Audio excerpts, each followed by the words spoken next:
وداعا للبيض واللبن والسمنة والزبدة وكمان الدقيق، هنعمل النهاردة كيكة صحية على نظام الطيبات. كيكة خفيفة وهشة وطرية وتحسي كده ان انتي بتاكلي قطعة جاتوه. هنعملها النهاردة بمقادير مظبوطة، هتركزي في الفيديو وهتطلع معاكي زي ما انت شايفة، خفيفة جدا وهشة جدا وطعمة جدا. عايزة اقولك يعني مش هتبطلي تعمليها من حلاوتها. هنسمي الله كده ونصلي على الحبيب. حطي بس لايك للفيديو عشان الفيديو يتشاف ويترفع ويوصل لأكبر ناس، ونعمل حاجات صحية ما تتعبناش وناكلها ونحلي على نفسنا، مش هنحرم نفسنا من حاجة. وشاركي الفيديو مع اصحابك وما تبخليش على اصحابك بالوصفة، علشان الدال على الخير كفاعله. ربنا يا رب يجازينا كل خير، اللهم امين.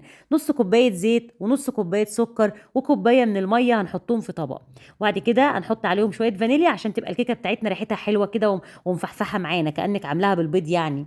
تمام تمام. هنضرب بقى كده الزيت والسكر والميه مع بعض والفانيليا لغايه ما تلاقي السكر بتاعك داب تماما، انا مش عايزه ولا ذره سكر. تمام بقى شكلها كده معايا. هتجيبي بقى كاكاو، اي نوع كاكاو تحبيه. هنحط 3 معالق كبار من الكاكاو، ده ميكس كاكاو كده انا بعمله في البيت، هنبقى نعمله مع بعض. عندي كاكاو محلى، كاكاو اسباني، كاكاو خام، اللي عندك المهم تدوبهولي السكر حلو قوي. تمام تمام.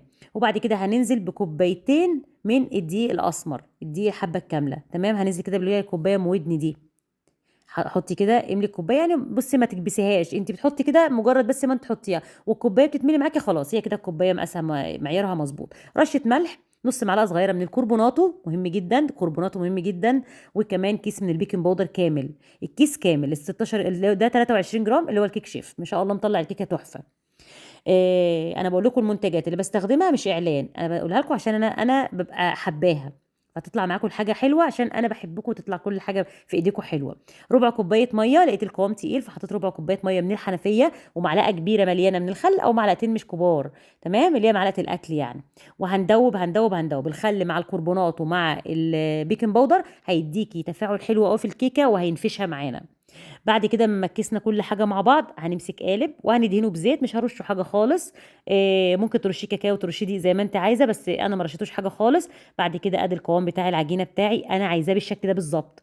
قوام كيكه عاديه خالص وريحتها حلوه قوي يا جماعه قسما بالله. ولا كانك حاطه فيها دقيق اسمر، كانك عاملاها بدقيق عادي من اللي احنا واخدين عليه بقى من صغرنا. بعد كده مسخنه الفرن على درجه حراره 180، فرن سابق التسخين، لازم يكون الفرن سابق التسخين. وتعالي في اخر 5 دقائق كده او 7 دقائق خلي النار على درجه حراره 170 علشان تستوي معانا من جوه، بقت بالشكل معانا ده.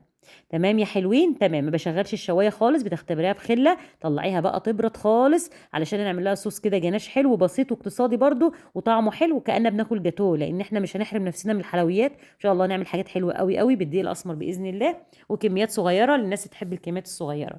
بعد كده جبت حله حط فيها نص كوبايه من الميه، معلقه ونص من الكريم شانتيه الخام ما فيهوش سكر، ودوبتهم كده. اول ما يبداوا يغلوا معاكي، اول ما تغلي بصي يعني بصي غليت معايا، انزلي فيها بقطعه شوكولاته واطفي النار. انا طفيت النار خلاص، حطيت كده تقريبا ده قالب شوكولاته. بصي انا عندي القالب اللي بجيبه الخام دوت، باخد منه القطعتين اللي شفتهم دول. مش عندك ما تحطيش شوكولاته خالص، وهقول لك البديل بتاعها ايه حالا. معلقه كبيره من الزبده والنار مطفيه، كل ده والنار مطفيه، احنا غلينا الميه بالكريم شانتيه بس. وبعد كده حطينا الشوكولاته ومعلقه الزبده، حطيناش حاجه تانية. ممكن تستغنى عن الزبده وتحطي معلقتين زيت. دي شكل الكيكه يا جماعه. لان الكيكه طبعا كانت حجمها كبير على الصينيه اللي انا مستخدماها، صينيه تقريبا مقاسها 24. فحطيت شويه في الطاجن، طبعا وانا بنزلها الطاجن ما كنتش دهنها كويس فلزقت حته منها.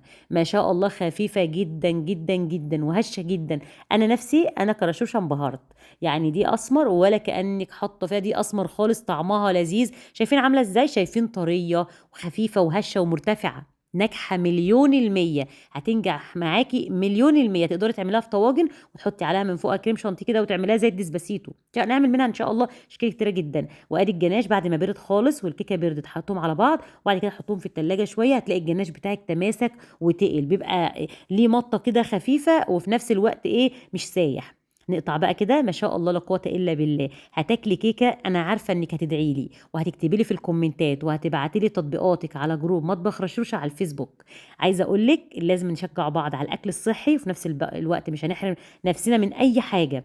ما شاء الله عارفين طعمها تحفه، مش باين خالص انت حاطه فيها دي اسمر اصلا، ولا ليه ريحه خالص، والجناش خفيف كده وطعمه حلو. ولو مش عندك شوكولاته، عندك نوتيلا او بديل النوتيلا، سيحي حبه كده في الميكروف بتاعك او على بخار ميه، وقومي حطها على الوش او حطيها على الكيكه وهي سخنه، هتسيح معاكي. ده كان فيديو النهارده، لايك وشير لاصحابك، سلام عليكم.